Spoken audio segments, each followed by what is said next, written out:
Good morning and welcome to Coffee with Ken. I'm Ken Biberai, a managing director at Savills, a leading tenant advisory commercial real estate firm. We are in week 47 of social distancing as a result of the COVID-19 pandemic, and it has been 27 days since the insurrection on the United States Capitol. In the news today, a mutation of the coronavirus in Britain may be more resistant to vaccines than originally expected, and the body of United States Capitol Police Officer Brian Sicknick will lie in honor in the rotunda of the Capitol this evening and tomorrow. Today's topic is insurrection, impeachment, inauguration, life on Capitol Hill in 2021, and joined by dear friends, Congressman Jimmy Gomez, California 34th, Congresswoman Haley Stevens, the Michigan 11th, and Congressman Brendan Boyle, the Pennsylvania 2nd. Good morning, good to see you guys. Great to be with you.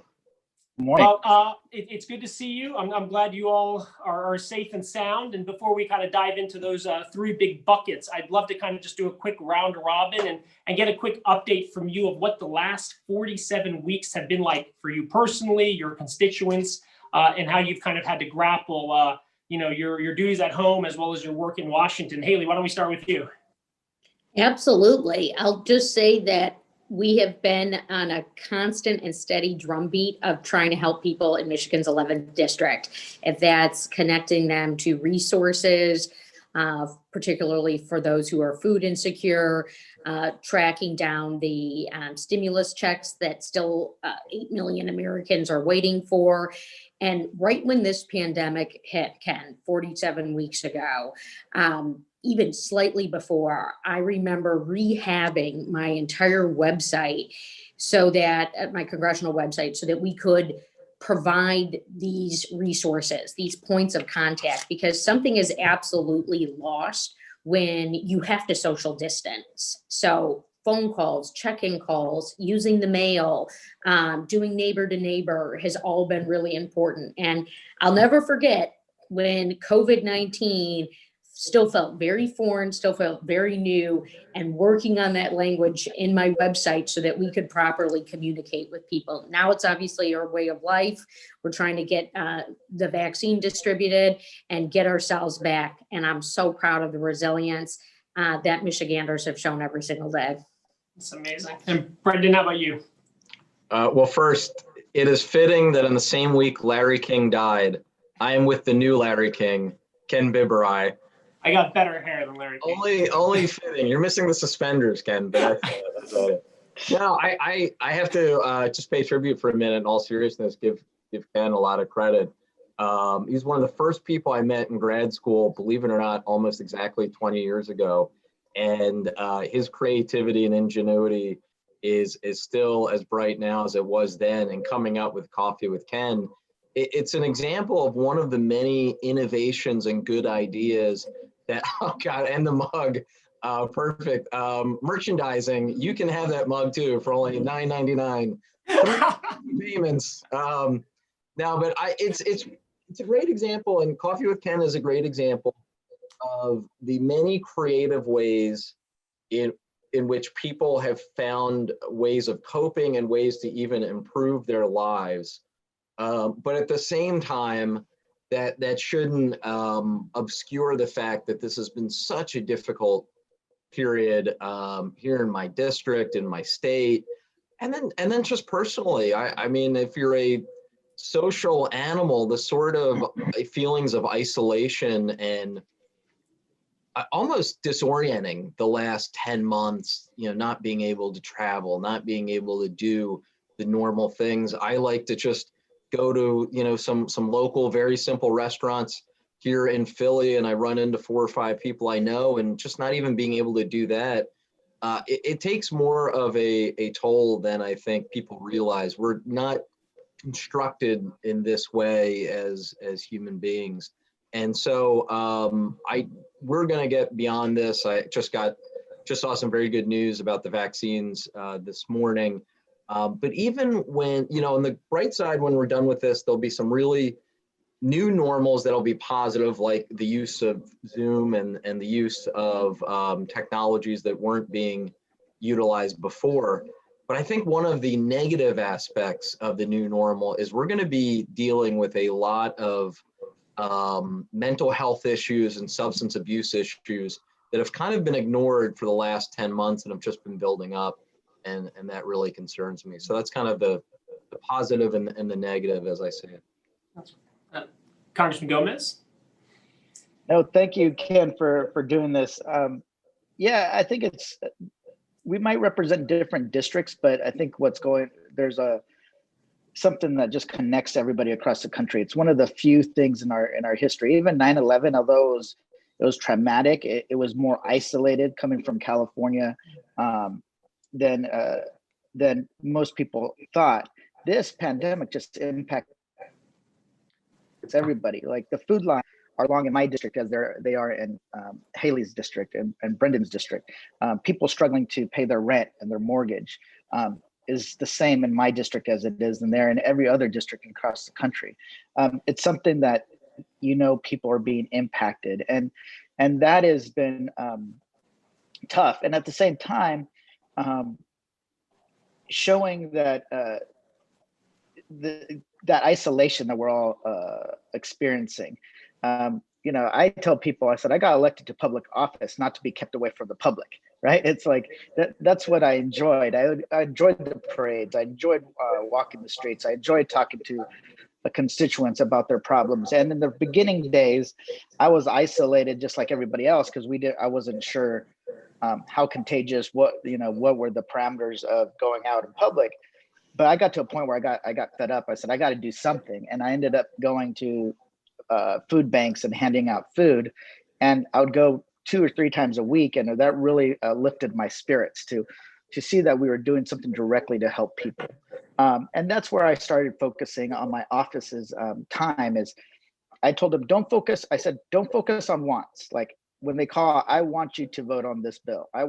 Focus on needs. I need help to pay my rent. I need help with food. I need help with my senior parent who can't get their medicine. I said, focus on needs. And that's what we've done. And it really has helped kind of focus my office, focus what we can do. But the mental health aspect, I don't think Brendan's right. After we get out of this, there's going to be a lot of mental health issues that people don't really know that's there yet. It's a slow trauma that's bubbling for a long period of time. It's not like an immediate impact, but it's something that's there. And I think we're going to have to figure out how to deal with it, but also just the repercussions, kids not being in school. There's a thing called the summer slide for lower income kids who during the summer, they lose a lot of what they learned from the previous year, but think of it as a year-long summer slide. It's going to be devastating. So we have to start thinking and preparing for policies and plans now. So when we come out of it, that we can help this generation of kids to catch up and to succeed. If not, we're going to be in trouble as a country. So I want to go back to January 6th. It was only a few weeks ago. And I think we're slowly hearing more and more firsthand accounts. Obviously, Congresswoman Ocasio-Cortez yesterday shared in great detail her experience. And I think it's so important to hear more directly from members of Congress, right? As friends, and Brendan alluded to this, Brendan and Jimmy and I all went to grad school together. Haley and I went to college together. And, as somebody who was just watching the news in live time while this was going on, you can't help but think like you have friends in there while there's a mob attacking the United States Capitol. So I'd love to kind of hear what went through your head during that day, and in the aftermath, how you're feeling, and what it was like. Haley, Ken, we were at American University together when 9/11 happened, and obviously a different event, but an event that compelled many people to jam the phone lines, trying to reach each other. I remember our dorm lines, this is when they used to have landlines in the dorm room, weren't working. And I had to tell my mom, I'm okay, by AOL Instant Messenger. Because the last conversation I had with her was, hey, Mom, we're going over to the Pentagon, for, that government 101 class where you get to do the experiential learning. And that experiential part was on a Wednesday, 9/11 was on a Tuesday. So that was a, kind of a parallel on the 6th where, I'm still making my way through the text messages. And it's very interesting people who started reaching out in that 2 o'clock, 2:30 hour and just saying, hey, I'm seeing something on the news. I hope you're okay, to what unfolded later that day. And look, I was in my office. I wasn't on the House floor, and I'll let my colleagues share, but I'll just a quick, brief story. On the 5th, I had gone in to vote and I walked up the stairs inside the building, the big marble stairs that we have going up to the floor. And I noticed this ginkgo leaf, a dried up ginkgo leaf. And my parents are landscapers. And so that was the family business when I was growing up. So I'm very attuned to trees and leaves and all that. And I thought, oh my, and my dad loves ginkgo trees. Like we have pictures of us as, hugging ginkgo trees. And I'm like, oh, why is this ginkgo leaf here? Okay, whatever. And I just caught my attention because it's all dried up. It's the middle of winter. That was on the 5th. The 6th, as you all remember, the horrific events of the day, we end up voting the first vote, very late. I think it was around 1 o'clock in the morning, something along those lines. And I'm walking up the steps. I haven't been back to the Capitol itself, right? I wasn't there when the attack took place. And I'm walking up the steps and the ginkgo leaf is still there because those steps are really long. So the hood of the step covered it. And the symbolism of that was so profound to me. I mean, I took a picture of it and I shared it on social media. And I'm sharing this all with you here because it was a crystallized moment amidst the insanity that even though people stormed the Capitol and were vandalizing and threatening elected officials' lives, from the vice president to the speaker of the House to every member of Congress to the staff to the custodians who were there, that ginkgo leaf didn't go anywhere. And these are trees that survived the Hiroshima bombing. They're incredibly resilient. And then I went back and I kept the leaf too. I got it. I'm going to frame it, and we're going to keep sharing that story of the ginkgo leaf and how we're persevering and how democracy needs to persevere. That's incredible. Brendan? Yeah, so Haley and I both hail from, two of the biggest battleground states in this past election. And sure enough, we were two of the states that were being challenged on January 6th. I would have been on the House floor. I was actually on the House floor 4 years earlier on January 6th, which no one remembers. I was one of the few members of Congress who was even there on January 6th, 2017, because it was essentially a non-event. I think there were about maybe 20, 25 of us on the Democratic side, a little bit more on the Republican side, as they were obviously a bit more excited about Trump's win and certification. So I happen to love these sort of events that even if they're afterthoughts, but because they're in the Constitution. As a state legislator, I participated in the electoral count. I am a big dork, as Ken knows, and as you can tell by saying this. So I would have been on the House floor right at the beginning at 1 o'clock on January 6th. The reason why I wasn't was COVID. Speaker Pelosi had asked that you only come when your state is about to be considered. The other reason that I wasn't there on the House floor, I was back in my office finishing my speech because I was going to be speaking at some point as early as 9 p.m., as late as well and into the morning. And I'm sure Haley was having the same experience because she would be speaking about Michigan. I'm sitting at my desk, finishing my speech, quoting quoting John Adams about how democracies die, and they die by suicide. And this is a vote to preserve our democracy. It's not a vote between Joe Biden and Donald Trump. That's been decided by the voters. This is a vote as to whether or not we are going to continue to be a democracy. And it was so surreal. As I'm finishing this up, I can hear and see outside my window the mob that literally wants to get rid of our democracy. And I don't feel like this hasn't really been reported as much by the media, and I'm still trying to figure out what exactly it was. But every 5 or 6 seconds, there were sounds of bombs going off. I don't know if they're tear gas canisters or someone has told me they're flash bombs.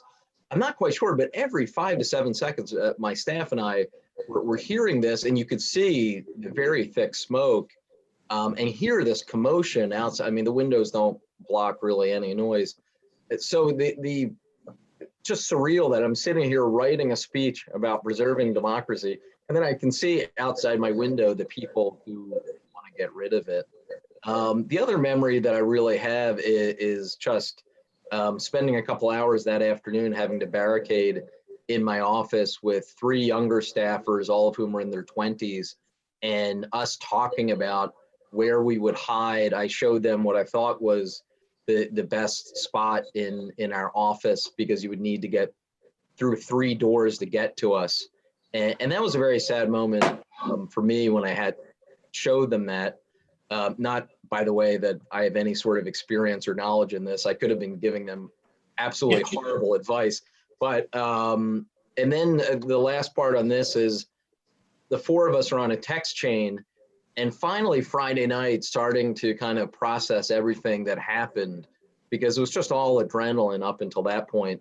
So finally, about 2 days later, we're on a text chain, and I confessed to them, said, you know, I didn't want to tell you guys at the time, but I slipped a pair of scissors in my pants pocket in case we need it as a weapon. And then it turns out all 3 of them had done exactly the same thing, and no one wanted to tell each other. So it's just a memorable day for both bad reasons and good. But I'll close on the good part, and that is ultimately at 3:40 in the morning, we stayed and did our job, and the Constitution held. It's amazing. Well, one of the images I remember is seeing Congressman Gomez in the balcony of the House chamber, right there, and doing a double take, saying, "That's Jimmy." Yeah. No, it was a tough day. It was, and then still thinking about it still is difficult. But it was interesting. Earlier in that week, I was like, the staff. There's not that many staffers on the Hill right now because of COVID, and my chief of staff. We got sworn in on Sunday. Like, people forget, we just got sworn in on Sunday. We took an oath to protect and defend the Constitution of the United States on January 3rd. And my spouse didn't come because of COVID, and they were not allowing spouses. So it was a kind of chaotic day. And then the next day, my chief of staff was like, it's gonna be a hellish week. It's gonna be a hellish week. And I said, yeah. I said, yeah, there's gonna be protesters, and I said, but let's think positive, right? We're gonna, this could be the last gasp of the Trump supporters, and we're gonna certify this election. Let's stay positive, right? And then I'm from California, so we weren't gonna get a speaking spot, and we weren't gonna be on the floor. But because they were doing social distancing, at least Democrats were, they had the first round. They're gonna I think they're going to have 25 members up in the gallery where I was at, and they'll change them every hour or so. So I had to get there at 12:45, and I ran into Zoe Lofgren. I said, well, if I'm running into you, I'm glad, because she's one of the people that was doing the counting. I said, I know I haven't missed it. And remember my chief of staff said, oh, you don't want to miss it. You want to be of history. I had no idea how much part of history I would become during that situation. And so we went up there, and I'm sitting in the balcony, and I'm kind of in the far, far end, like on the Democratic side, almost where in a corner. And all the Republicans were on the floor. And because they don't believe in social distancing, they don't believe in COVID, right? So they're all on the floor. And we have some Democrats on the floor, and a bunch of us in the gallery, and we start we go through the first, start going through the states, and then we get to Arizona, and they object, and everybody goes out, and then they start debating, and Steve Scalise finishes speaking, and all of a sudden I'm looking on the floor, and there's all this commotion, and I'm starting getting text message about what's going on. And I'm like, I'm fine, thinking you don't know what's going on, and all of a sudden I see them take out Pelosi, Hoyer, Scalise, and I was like, what the fuck? They're taking out Steve Scalise, this motherfucker who's who is objecting, part of the problem that's causing this. So and that's when just they locked the house floor down. They locked the gallery down, and I'm sitting up there. And then that's when Ruben Gallegos on the another Harvard undergrad, he gets on the floor and he was just telling people, they told us to bring out the gas mask because there's tear gas. And I was just thinking, and I was looking around and I was thinking, holy shit, if they get in, I don't want them to think I was a member. And I've actually was already thinking about this, that I can blend in. I said, I'm gonna like, I remember talking to my roommate. I said, if something happens, I said, if I run into protesters, I'll just use the racism against them, because most of these protesters don't think a Latino is a member of Congress. So I thought I could blend in a little bit quicker. So, but I took off my jacket, my lapel pin wouldn't be showing it, and then I started helping other members with the take out the gas mask. There's actually gas masks nobody knew under the seats of up in the gallery and on the house floor. And Ruben Gallego was walking through, he's like, breathe slowly, don't hyperventilate. So I helped a few members, like Susan Wild open she couldn't open her packets. I had to help her open it. And then they evacuated the bottom floor, and everybody on the top, on the gallery, they were like, what about us? And they were like, okay, you got to run all the way to the opposite end to exit on the other end of the gallery.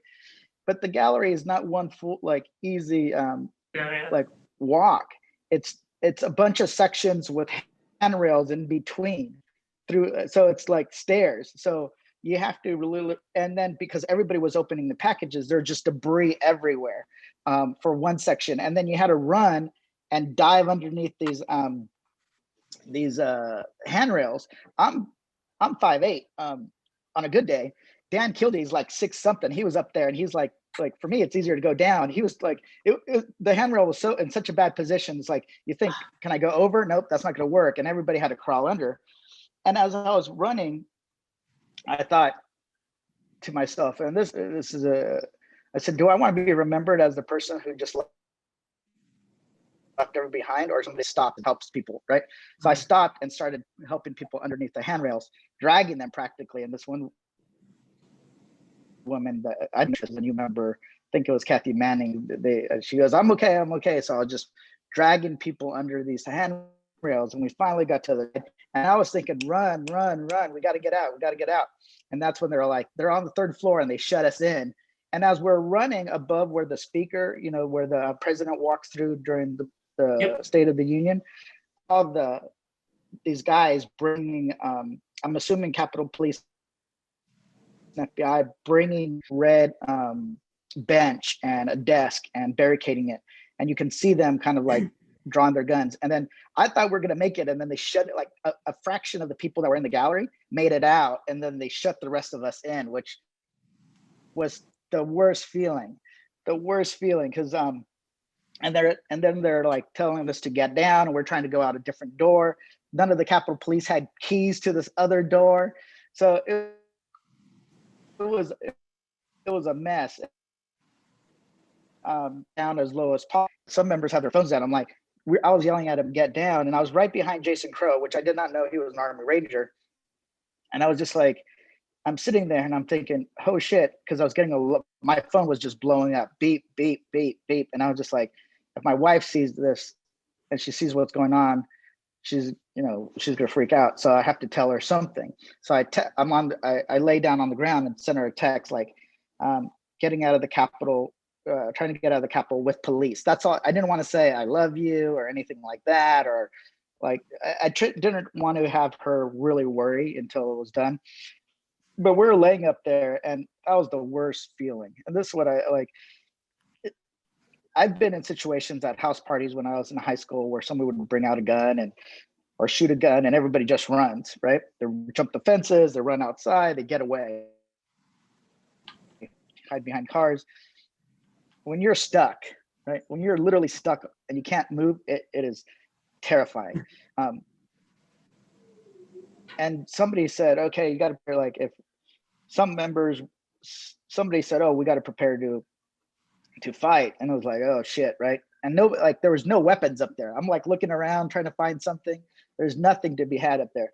And it felt like we were up there, like thinking about it. I told somebody I thought it was, we were up there laying on the ground for like 10, 15 minutes. And it was only like 5 minutes, maybe 5 minutes until we got out. So we finally got out, and I don't know, I was interviewed by a LA Times reporter, and they asked me something. I said, well, I think this is something that, I said something to this sort of like, this is something that Donald Trump should probably be brought up on treason, because this is how a coup starts and this is how democracy dies. And it just came.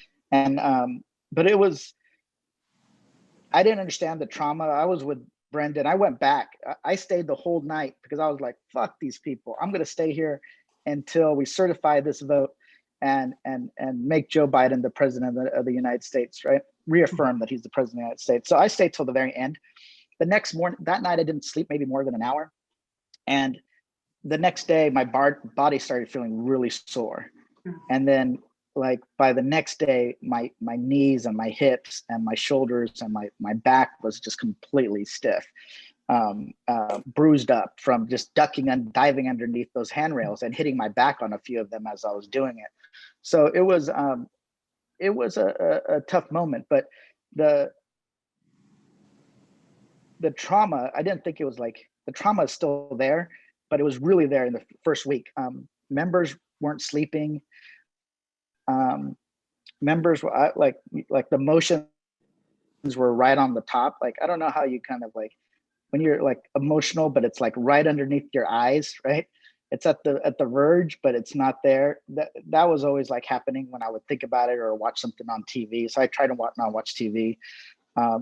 And then I was really angry. So I was agitated. Somebody would ask me something, I'd be pretty angry. Like, and I looked it up, and it was like this symptom called hyperarousal from PTSD. So we were more, people were dealing with it and got better. I'm a lot better, but it was tough because some members were saying that even the public didn't give us, like, people were like, impeach, and they're just like berating some members. When are you guys going to impeach him? And it's like the members didn't even have enough time to even like,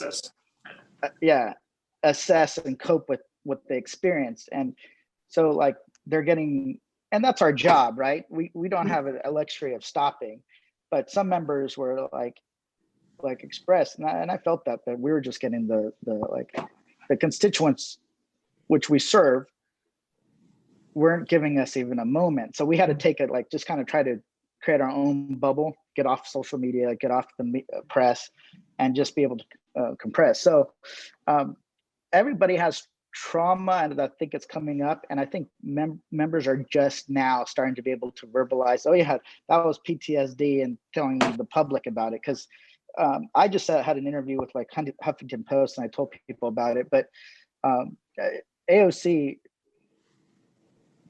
she's one of the many members that experience that. Like Brendan and Haley probably have some version of it. Members that were in the gallery, some were okay after a few days. Others are still having a really tough time. So it was tough, but we did what we had to do. Is we came back and we impeached him a week later. So we're gonna keep doing our job, but we had to decompress because there was trauma dealing with that. So, I mean, first of all, that visual of, you need one of those member of Congress pins to get on the House floor, and for you to think that the only way to get out would be to take it off is just a kind of striking visual to process. When you do pause and take a step back, obviously the House moved quickly toward impeachment. The Senate is taking it up next week. Haley, how do you think at a macro level about accountability, about responding, about maybe not letting this kind of move on so quickly, and ensuring that there's a proper accounting an investigation about what went on and who was involved? Because it seems like every day you just kind of keep peeling the onion back. It's deeper and deeper and more concerning every step of the way. I mean, about whether it's members of law enforcement, members of Congress, colleagues, et cetera. So how do you take a step back and think about this? Look, I think the biggest and most egregious thing that happened that day on behalf of the President of the United States, he held a rally, he incited the mob, he lit the flame, he was called for help, and he did not answer our call for help. When his government, that he's supposedly in charge of was under attack when his vice president, when the Speaker of the House, when every single person who works in this building was under attack. And he abnegated his duties and his responsibilities. And it's very, very clear why this was the most bipartisan impeachment in history. It is not an easy thing to do. To impeach a president, it's not a political thing. I'll get on the phone with people and they'll say, "Oh my, they're gaming this out," and it is a constitutional procedural activity. And I felt very strongly that type of accountability needed to be brought to play. I've been in Congress now for 2 years, and I'm in my second term, and I have voted for half of the country's impeachments. And that's what needed to be done here. Incredible. Brendan, what do you think? A 9/11 style commission? Like, how are you feeling about the kind of response and investigation? And Ken, I'm actually already on the record on this. I think Donald Trump should be criminally prosecuted. I've dropped a House resolution to this effect, and I think that's regardless of what happens in the Senate. In my resolution, and let me be clear, I call an obviously criminal investigation, but I believe there's already enough evidence in the public domain to support charges specifically for 2 offenses. One, and Haley already said this in so many words, and it's one federal offense is to incite others to commit a crime of violence or solicit others to commit a crime of violence. And then the second is seditious conspiracy. And there's already enough information, again, and evidence in the public domain to justify those 2 charges. Though I think a criminal investigation would probably show there's enough evidence for others. I am also, and this is another big reason why I strongly believe there needs to be a criminal investigation. What was Donald Trump doing for those 5 to 6 hours in between finishing his incendiary speech and then finally we were able to reassert control over the Capitol? What exactly was happening? I've heard certain rumors. I know what wasn't happening. He certainly wasn't immediately sending in the National Guard. There was an 1.5 to 2 hour delay in which that wasn't approved, and Capitol Police and some DC police were left to fend for ourselves. What exactly was going on? Again, there have been some media reports, and there are also some rumors going around Capitol Hill. I think that it's not just what Donald Trump did that led up to the mob violence, but what he failed to do once it began. And I feel so strongly about this because if we allow the head of one branch of government to get away with something like this without being criminally prosecuted, it will happen again. Jimmy, you've taken a tack looking at individual colleagues. I believe there's a certain member of Congress, and you're the lead sponsor seeking some accountability on that with Margie Taylor Greene. Do you want to tell us a little bit about your efforts there and what your thought process is? Yeah. First, I want to say I agree with Brendan on everything he's saying. You can't have one branch of government incite a mob to attack another and have no consequences. And so, Brendan, if I'm not on your resolution, let me know because I'll sign up. One of the things is that there are other members of Congress, Margie Taylor Greene, the QAnon caucus, who just were part of this big lie that we're using the idea that the election was stolen from Donald Trump as a way to motivate a lot of the individuals who were at the Capitol that day. And they repeated this lie so much, and that Donald Trump was the only one that can save our democracy, that they stormed the Capitol. So I think that she should be expelled for inciting political violence. Since I was holding back and just kind of watching things play out, but the more we heard about statements she made, the more she's done, we hear about her.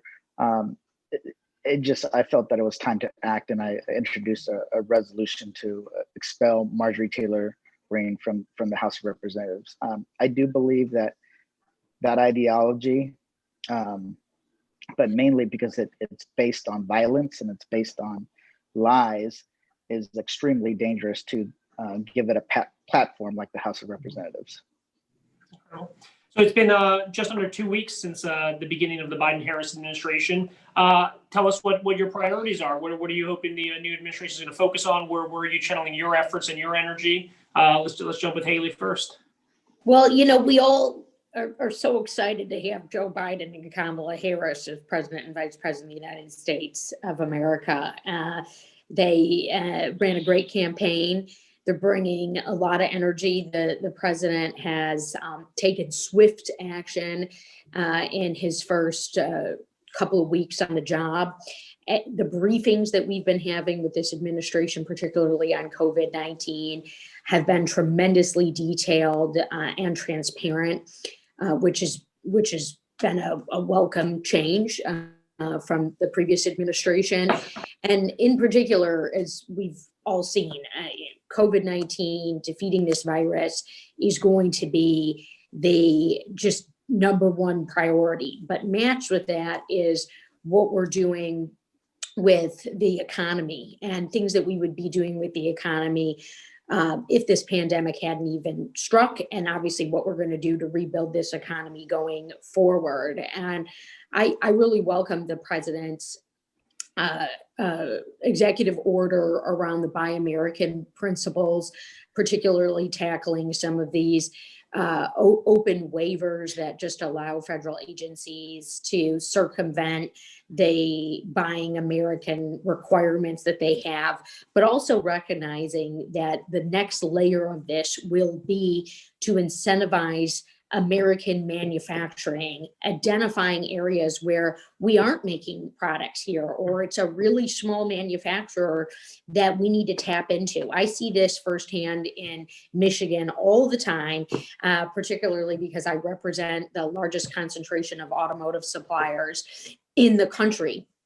And there's little companies I've bumped into along the way that, I look at them and I'm thinking, oh my gosh, why aren't we incentivizing you to be here and grow, rather than, coming down, with tariffs and all these different roadblocks and impediments. And this is stuff tied into electric vehicles and obviously autonomous vehicle technology. And one of the things that, I know I've talked to Jimmy Gomez about this, and even though he's the West Coast and all this, I know he cares about this. And Brendan, you're in Pennsylvania, and you see this hand in hand, which is that our innovation capabilities matched with our ability to make and manufacture are endless. And manufacturing has really been one of the big success stories out of this pandemic. And it's no offense to my colleagues on this call, but I'm going to take some claim here.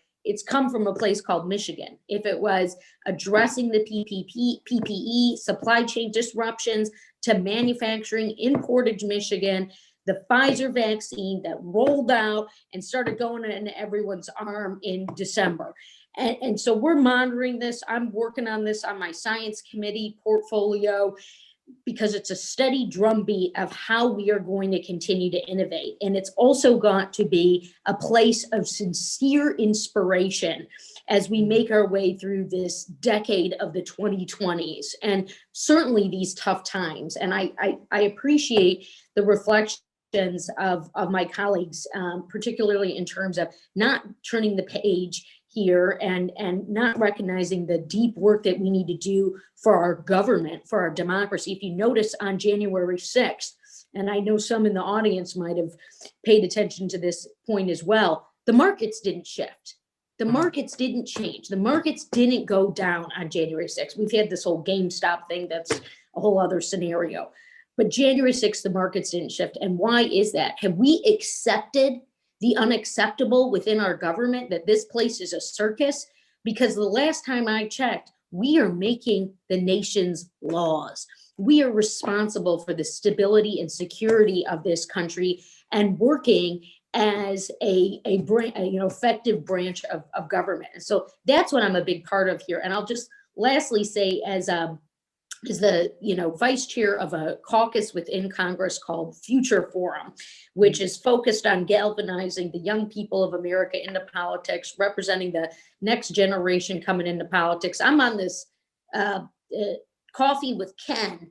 And Ken, if you were our fourth colleague, we'd all be, you'd be a Future Forum member too. So Boyle's a member, Gomez is a member, and this is part of the dialogue that we are going to take, and we're going to call on the administration to join us into the field, into the country. We're coming to Michigan. We're going to be going to, different campuses and having these conversations. And you look at this, the next generation is also going to be really responsible for us helping to solve some of these challenges that we face in terms of our governance, challenges that we face in terms of climate change, and challenges we face in terms of supplying and addressing the job needs of tomorrow. So thank you. Thank you. Brendan? Yeah, well, Haley is preaching from the same gospel I read in terms of American manufacturing, and it's one of the exciting promises of the new administration. In terms of the immediate priorities, I think obviously COVID-19, getting the vaccine distribution finally right, and then rebuilding economically. Again, the COVID-19 kind of takes center stage in a way that exactly 12 months ago, when we were just first hearing about this virus over in China, and oh no, maybe it'll come here. When you think about what was being discussed at that point in the context of the primaries, I believe the Iowa caucus was exactly a year ago today. Think about what was being said in those debates. The reality has entirely changed. So COVID absolutely is the first priority. Again, vaccines, but then also rebuilding economically. But then the next thing sort of dovetails nicely, and that is infrastructure. I mean, I have worked on this now for 6 years. My work in the infrastructure realm actually goes back to when I was a state legislator. We were able to get a very big bipartisan bill passed right before I left. It was the first one in Pennsylvania in 25 years. I've been hoping for the last 6, we would be able to replicate that at the federal level. I still think Donald Trump would have politically been in a much different place if at this point 4 years ago, instead of leading off with repealing Obamacare, he had led off with infrastructure, which is what he had talked about when he was campaigning in 2016 in Pennsylvania and in Michigan. But he didn't. Unfortunately, it didn't get done, even though there was willingness on the Democratic side, sincere willingness. We put forward proposals, but we would never even hear back from the White House. So now Joe Biden has an opportunity to actually get it done, and in a big way. And in fact, I think people are more comfortable with bigger bills, with bigger sticker prices now than pre-pandemic. And from my perspective, that's a very good thing. So I really see that those, I mean, there are other important Democratic priorities, but if I were to pick just the top couple, it would be those. That's great. Jimmy, you want to round it out for us? Yeah, no, thank you. And I want to just apologize. I didn't even know I was cursing. I guess I'm still very upset. And Haley admonished me via text, so I appreciate it. She brings out. Wants to make me Midwest nice, so I'm gonna try more, Haley. Listen, you guys better been a rough couple of weeks, man. There's no judgment. Being from Philadelphia, I was not offended, Jimmy. You probably didn't even hear it, Brendan. Whereas I say, hello. golly gee willikers. He said hello, right? Exactly. No, it's been great. I'll be honest. It's been great to have Biden in the White House, just because besides the QAnon right-wingers in Congress, the White House is really just steady so far, and they're trying to do an assessment and pick apart the problems when it came to what they were left, when it came to COVID response, when it came to each agency and department. They've been taking the steps really to, I think, bring normalcy and professionalism back to the White House. And I think there's no other, there's an example of that than the new press secretary, Jen Psaki or something like that. She goes on every single day without fail.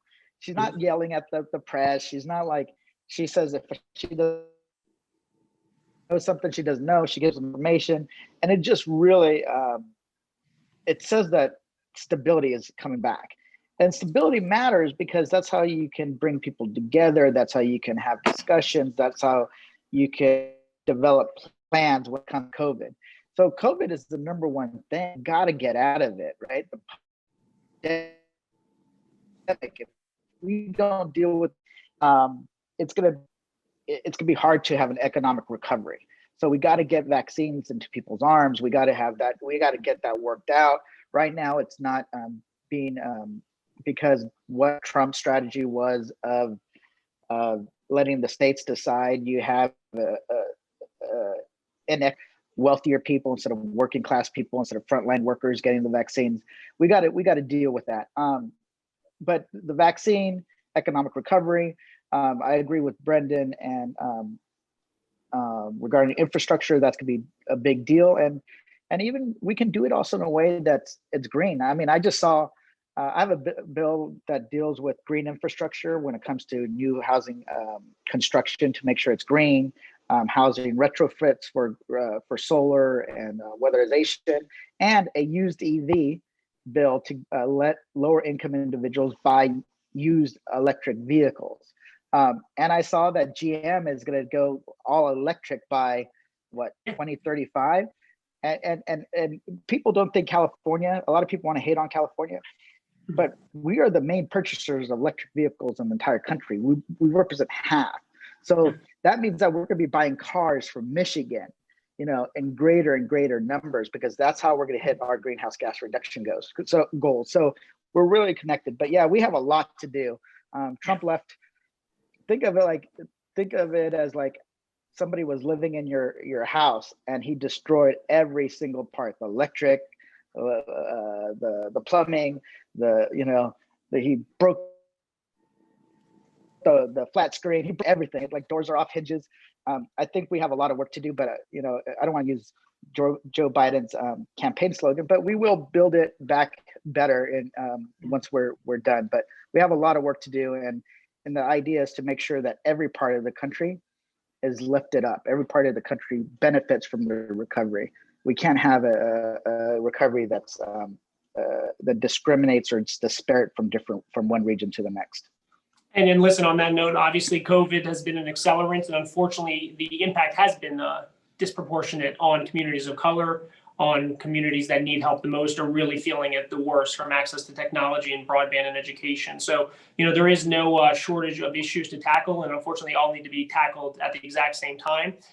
Grateful to all three of you for being on, for our friendship, and so glad that you're safe and sound, and for taking some time this morning to share a little bit about your experiences and your commitment to public service. I can't imagine it being an easy time when your lives are literally at stake, but the work is daunting. So just grateful for your commitment across the board to do what you do. I know it's not easy. So thank you to everybody for tuning in to Coffee with Ken. Next week, we're going to be talking about the future of work. In the meantime, please practice social distancing, wash your hands, and wear a mask. Haley, Brendan, Jimmy, good to see you. Thanks. Thank you. Take care. Stay safe.